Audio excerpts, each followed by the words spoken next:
I tell people that I got a couple Michael Jordan stories. So in 1984, I get invited to the Olympic trials, and there's probably at least 30 Hall of Famers was in on there. We started with like 120 players, and my coach says, "Charles, I want you to go to the Olympic trials. You've been invited."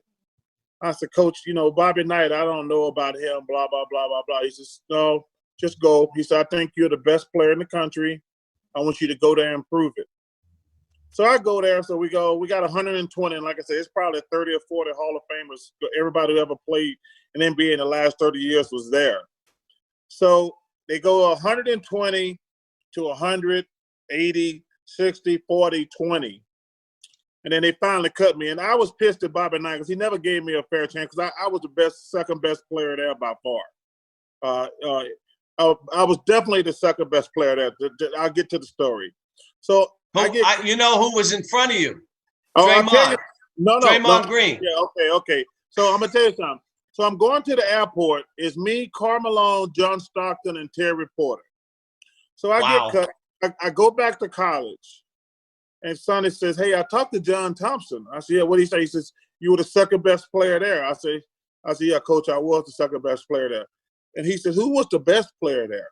I said, "Coach, I just saw the best basketball player I ever seen in my life. His name is Michael Jordan. He's from North Carolina."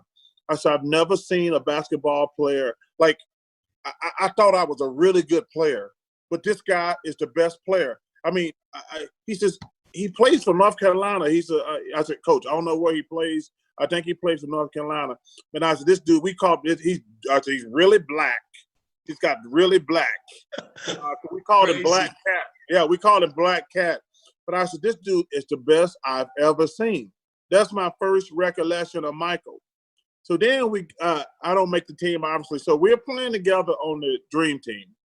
So we're playing in Portland, Oregon in the Tournament of the Americas. So me, Chuck Daly, David Robinson, and Michael go out and play the morning of a game.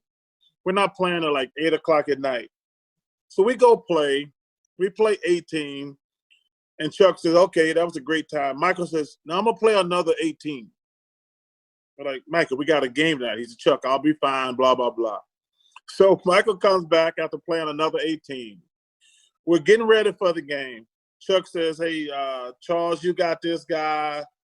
Patrick, or David or Patrick, whoever started that night.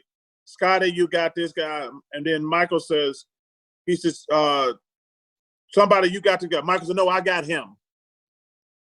And it was the point guard from Puerto Rico. And Chuck said, "Well, he's the point guard, Michael." Michael looks at him. He says, "I said I got him.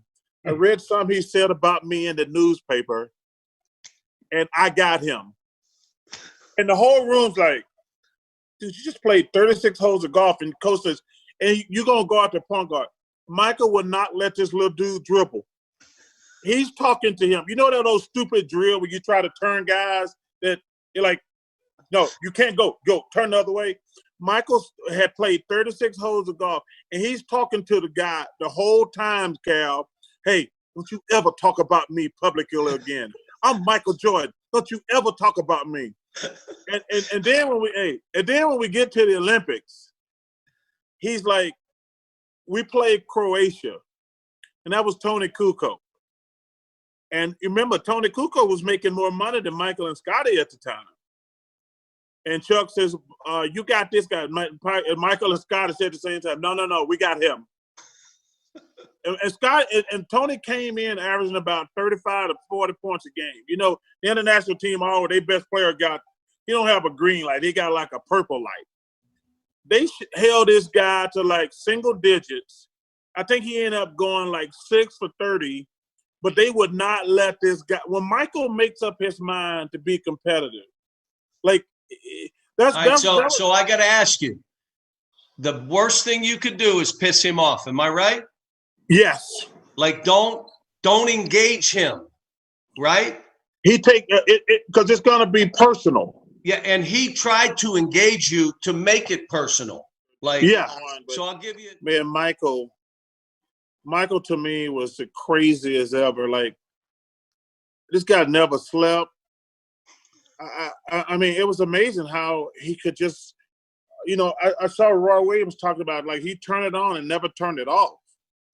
And, like, it was amazing. Like, we would take vacations together, a bunch of guys, and we played 36 holes a day.